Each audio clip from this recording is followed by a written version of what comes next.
Hello అందరికీ ఈరోజైతే ఒక టేస్టీ అండ్ హెల్తీ లీఫ్ కర్రీతో మీ ముందుకు వచ్చాను. అదేంటంటే బచ్చల కూర టమాటా పులుసు కూర. అది ఎలా చేయాలనేది మనం ప్రాసెస్లోకి వెళ్దాం. దానికంటే ముందు అసలు ఈ బచ్చల కూరలో చాలా బెనిఫిట్స్ ఏమేమి ఉన్నాయనేది చూద్దాం. దీంట్లో కాల్షియం ఉంటుంది, ఐరన్ ఉంటుంది. లీఫ్ కర్రీస్ అన్నిట్లో కూడా దీని స్పెషాలిటీ ఏంటంటే త్రూ అవుట్ ద ఇయర్ మనకి ఇది అవైలబిలిటీ ఉంటుంది. ఇదైతే మా సిస్టర్ వాళ్ళ గార్డెన్లో అవైలబిలిటీ ఉంటే తను నా కోసం ఇచ్చింది. ఈరోజు తీసుకొచ్చాను నేను. సో ఈరోజు అయితే బచ్చల కూర టమాటా పులుసు కూర చేయడానికి రెడీ అవుతున్నా నేను. మనం ఇప్పుడు ప్రాసెస్లోకి వెళ్దాము. చూసారా ఎంత బాగుందో బచ్చల కూర. అంటే బచ్చల కూరలో కూడా 3 టైప్స్ ఉంటుంది. ఒకటి తీగ బచ్చలు ఉంటుంది, మామూలుగా ఒకటి దుంప బచ్చలు ఉంటుంది. దీన్ని అయితేనేమో సిలోన్ బచ్చలని, ఢిల్లీ బచ్చలని, ఇంగ్లీష్ బచ్చలని రకరకాల పేర్లు ఉన్నాయి దీనికి. బట్ ఏదైనా బచ్చల కూరకి సంబంధించింది, ఆ శాఖకి సంబంధించింది అదే టేస్ట్ ఉంటుంది, అదే స్మెల్ కూడా అదే ఉంటుందన్నమాట. సో ఈరోజు అయితే మనం చూద్దాం. ఇప్పుడు అది ప్రాసెస్లోకి వెళ్దాము. చూసారా ఎంత బాగుందో, దుంపలుగా కట్ చేస్తుంటే ఎంత తాజా ఫ్రెష్ లీఫ్ కర్రీ అనమాట. సో ఇలా మనం తీసుకుంటే ఏంటంటే హెల్త్ బెనిఫిట్స్ అనేవి డైరెక్ట్గా మనకి రీచ్ అవుతాయి. సో ఇలా కోసిన తర్వాత ఆ బచ్చల కూరని ఒక బకెట్లో వాటర్ పట్టి నీట్గా క్లీన్ చేయాలి. ఆ లీఫ్ కర్రీ ఎప్పుడైనా కానీ, ఎందుకంటే అది మట్టితో ఉంటుంది కాబట్టి ఆ మట్టి అంతా కూడా మనం మామూలుగా పైన కడిగేస్తే అది పోదు. సో కాబట్టి ఫస్ట్ అయితే బాగా వాటర్లో, ఒక బకెట్ వాటర్లో మనం ఎంతైతే కన్జ్యూమ్ చేస్తామో ఆ లీఫ్ అనేది వేసేసి కొంచెం సాల్ట్ వేసి కొద్దిసేపు అది సోక్ అయిన తర్వాత, సోక్ చేసిన తర్వాత అది తీసేసి డ్రైన్ చేసుకోవాలన్నమాట. అలా డ్రైన్ చేసుకున్నాన్ని మనం వాటర్ అంతా పోయిన తర్వాత నీట్గా కట్ చేసుకోవాలి కట్టర్తోనే. సో దీంతో పాటుగా మనం టమాటాలు కూడా క్లీన్ చేసుకోవాలి. అలా క్లీన్ చేసుకున్న తర్వాత ఈ టమాటా బచ్చల కూర 2 కూడా కట్ చేయాలి. కట్ చేసి దీనికోసం మనకైతే ప్రెషర్ కుక్కర్ కావాలి. ఎందుకంటే ఒక విజిల్ వస్తే ఏవైతే మనకి బెనిఫిట్స్, హెల్త్ బెనిఫిట్స్ ఉన్నాయో అవన్నీ కూడా వేస్ట్ కాకుండా ఉంటాయన్నమాట.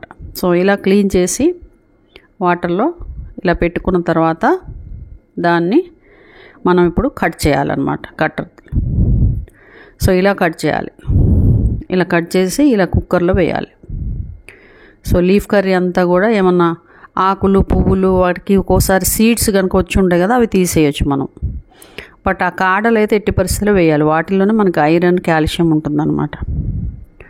సో ఇలా వేసిన తర్వాత టమాటాలు కూడా నీట్గా కట్ చేసుకోవాలి, రెడీ చేసుకోవాలి. చూసారా అంతా కట్ చేసి ప్రెషర్ కుక్కర్లో వేసాను. సేమ్ టమాటా కూడా అలాగే కట్ చేశాను. అగో చూసారా టమాటా కూడా వేస్తున్నాను.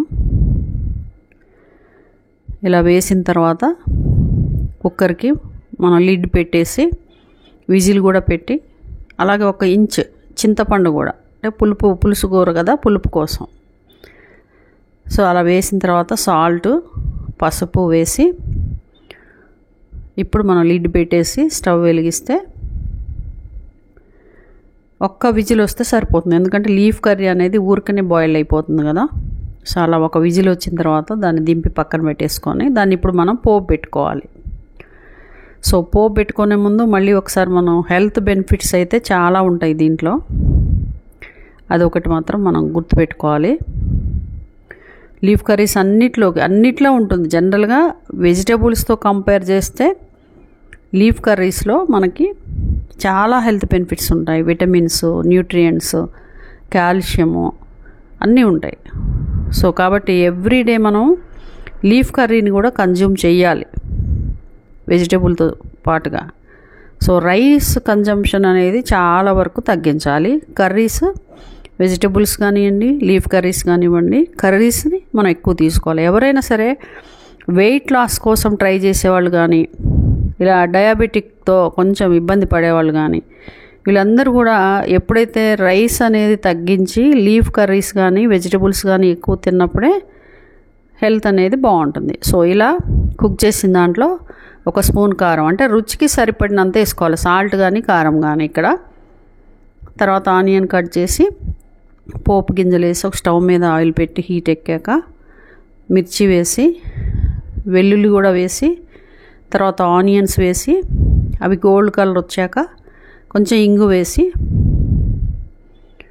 ఇప్పుడు కరివేపాకు కూడా వేసి ఒకవేళ పచ్చిమిర్చి ఇంట్రెస్ట్ ఉన్న వాళ్ళు అవి కూడా వేసుకోవచ్చు 4. ఇప్పుడు మనం ఉడికించుకున్న